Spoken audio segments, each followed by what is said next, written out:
नमस्कार. मी मोरेश्वर. हाय Maharashtra YouTube news चॅनलमध्ये आपलं स्वागत आहे. राज्यसभेच्या 7 जागांसाठी लवकरच निवडणुका होऊ घातल्या आहेत. 7 जागांपैकी 6 जागा महायुतीला मिळणार हे पक्का आहे. प्रश्न फक्त एका जागेचा आहे. ती जागा महाविकास आघाडीला जाऊ शकते. आता ती जागा कोणी लढवायची, 7वी जागा, त्यावरून महाविकास आघाडीमध्ये दावे प्रतिदावे सुरू आहेत. म्हणजे उबाठाने दावा केला आहे, काँग्रेसनेही दावा केला आहे या 7व्या जागेवर. तिकडे शरद पवार यांचं काय? शरद पवार राज्यसभेवर जाणार का? कारण शरद पवारांची मुदत लवकर संपते आहे पुढच्या महिन्यात. आणि शरद पवार हे रिटायर होणारे माणूस नाही आहे. त्यांना लढायचं आहे. संजय राऊत यांनी शरद पवारांची इच्छा मागेच बोलून दाखवली की साहेबांना लढायचं आहे. मग जागा एकच आहे आणि महाविकास आघाडीतले तिन्ही पक्ष दावे करतायत. शरद पवारांनी स्वतःहून अजून काही बोलून दाखवलेलं नाही, पण त्यांच्या रूपाने त्यांच्यातून त्यांचा शब्द संजय राऊतांनी बोलला आहे. त्यामुळे नेमकं पुढे काय होणार? राजकारण तापत आहे. शरद पवार राज्यसभेवर जाणार का? शरद पवारांची इच्छा आहे का? आज वयाच्या 85व्या वर्षी शरद पवारांची अजूनही इच्छा अतृप्त आहे का? त्यांना एक टर्म अजूनही पाहिजे आहे का? त्यांना बोलता येत नाही, बोललेलं समजत नाही लोकांना, आधार घेतल्याशिवाय चालता येत नाही. अशा परिस्थिती शरद पवार का लढू पाहत आहेत? कोणासाठी? हे प्रश्न सर्वसामान्य माणसांपुढे आहेतच नक्कीच.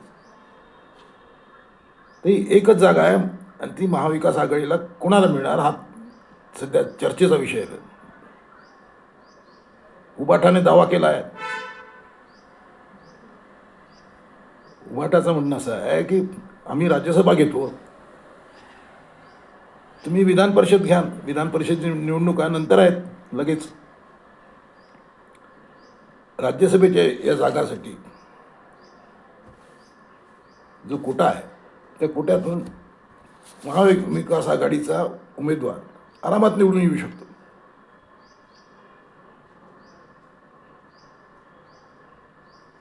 हे सध्या बोलणं जे सुरू आहे ते फक्त उबाटा आणि काँग्रेस या दोघांमध्येच आहे. ते अधिकृत बोलणं नाही. अजून महाविकास आघाडीची बैठक झालेली नाही. हे सर्व मीडियावाले सांगतायत की बाबा उबाठाने दावा केला आहे. उद्धव ठाकरेंचे पुत्र आदित्य ठाकरे यांनी दावा केला आहे. तिकडे काँग्रेसचा दावा आहे. काँग्रेसचं स्पष्ट म्हणणं आहे की आम्हाला राज्यसभा द्या आणि उद्धव ठाकरेंना विधान परिषद द्या. कारण उद्धव ठाकरेंची विधान परिषदेची मुदत आता संपते आहे. त्यामुळे त्यांना पुन्हा मैदानात राहायचं असेल, त्यांना विधान परिषद लढावी लागेल. आता उद्धव ठाकरेंची पुन्हा लढण्याची इच्छा आहे की नाही तो भाग वेगळा आहे. परंतु एक जागा उबाटाने घ्यावी असं काँग्रेसचा प्रस्ताव आहे. पण ते आता पुढच्या आठवड्यात याबद्दल चित्र अधिक स्पष्ट होईल. सध्या तरी गोंधळ आहे, कल्लोळ आहे नुसता. नेमकं काय होणार? शरद पवार लढणार का? शरद पवारांनी 60 वर्ष संसदीय कारकीर्द गाजवली आहे. 1967 साली ते पहिल्यांदा विधानसभा लढले. त्यानंतर सातत्याने 60 वर्ष ते कधी विधानसभा तर कधी विधान परिषद, कधी लोकसभा आणि आता राज्यसभा.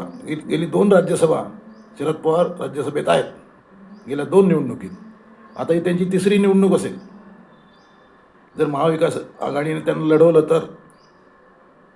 पण शरद पवारांची लढवायची इच्छा आहे का? लढायची इच्छा आहे का? की त्यांना आता निवृत्त व्हायचं आहे? हेही प्रश्न आहेत.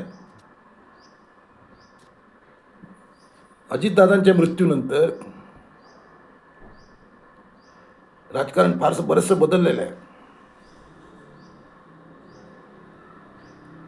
विलिनीकरणाची चर्चा म्हणजे दोन राष्ट्रवादीच्या विलिनीकरणाची चर्चा जोरात होती निवडणुकीआधी.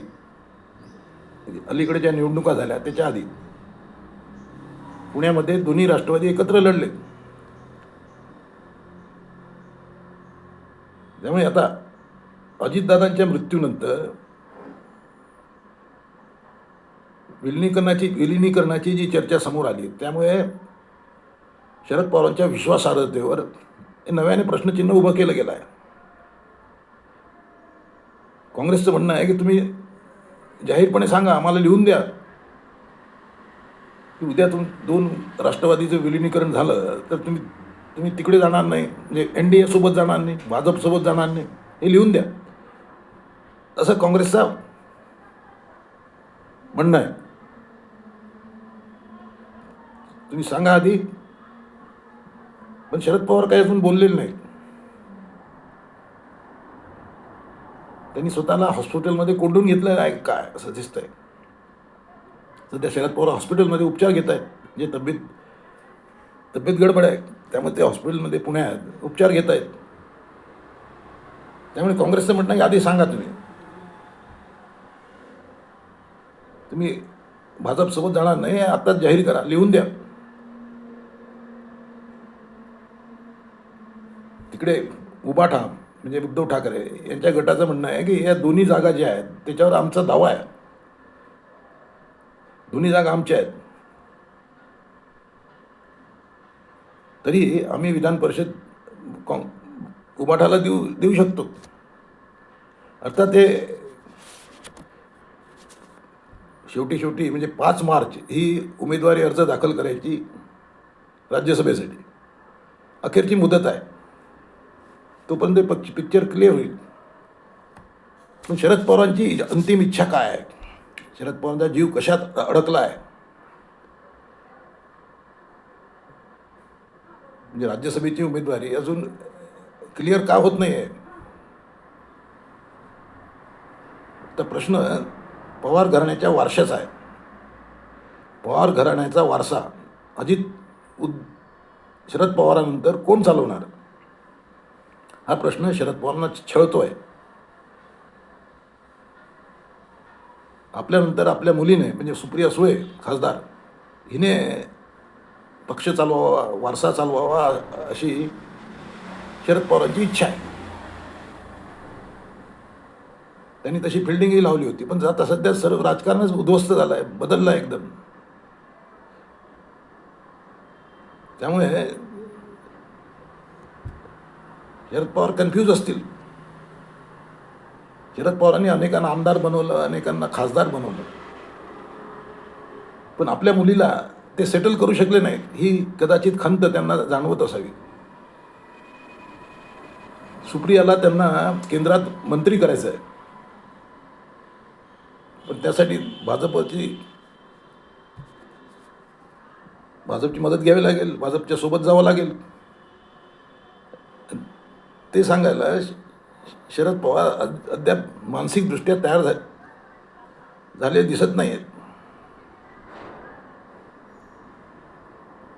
इकडे अजितदादाच्या मृत्यूनंतर राजकारण महाराष्ट्राचं बदललं आहे. पूर्ण सूत्र सध्या अजितदादांच्या पत्नी सुनेत्रा पवार यांच्या हाती आले आहेत. सुनेत्रा पवार या पवार घराण्याचा वारसा चालवणार असं एकूण चित्र आहे. कारण अधिकृत राष्ट्रवादी त्यांच्या हातात आहे. लवकरच त्यांचा राष्ट्रवादीचे त्या अध्यक्ष होणार आहेत. आपला वारसा आपल्या सुनेने चालवावा हे शरद पवारांना